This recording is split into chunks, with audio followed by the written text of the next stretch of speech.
In today's video, I'm going to show you how to connect your Namecheap domain to GitHub Pages step by step.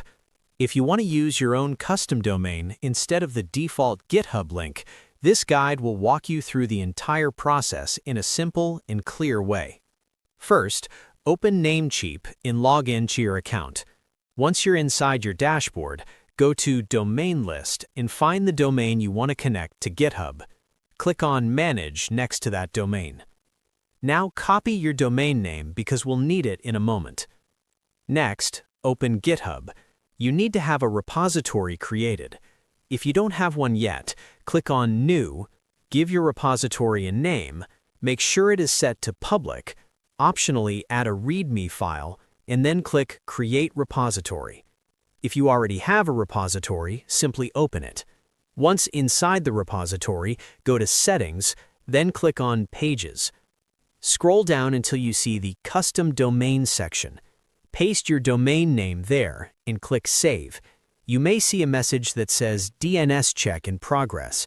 That's normal because we haven't configured DNS yet. Now go back to Namecheap. Inside your domain management page, make sure that under Name Servers it is set to Namecheap Basic DNS. Then go to the Advanced DNS tab. If you already have existing A records, you can remove them. After that, click Add New Record and select A record. For the host field, enter the @ symbol. For the value field, enter the first GitHub Pages IP address, which ends in 108. Save the changes. Repeat this process 3 more times, adding A records that end in 109, 110, and 111. This ensures proper routing for your root domain. After adding the 4 A records, we need to create one more record.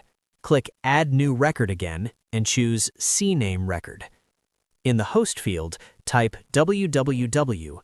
In the target field, enter your GitHub username followed by .github.io. You can find your username in the top left corner of your GitHub dashboard. Save the changes. Now all the required DNS records are set. Go back to GitHub and refresh the Pages settings. The DNS check may take some time to complete, so be patient. Once the DNS check is successful, you'll see a message that your site is live at your custom domain. Click Visit Site to confirm everything is working correctly. If it doesn't load immediately, give it a little more time for DNS propagation to complete. And that's it. That's how you connect your Namecheap domain to GitHub Pages. If this video helped you, consider leaving a like and subscribing for more helpful tutorials.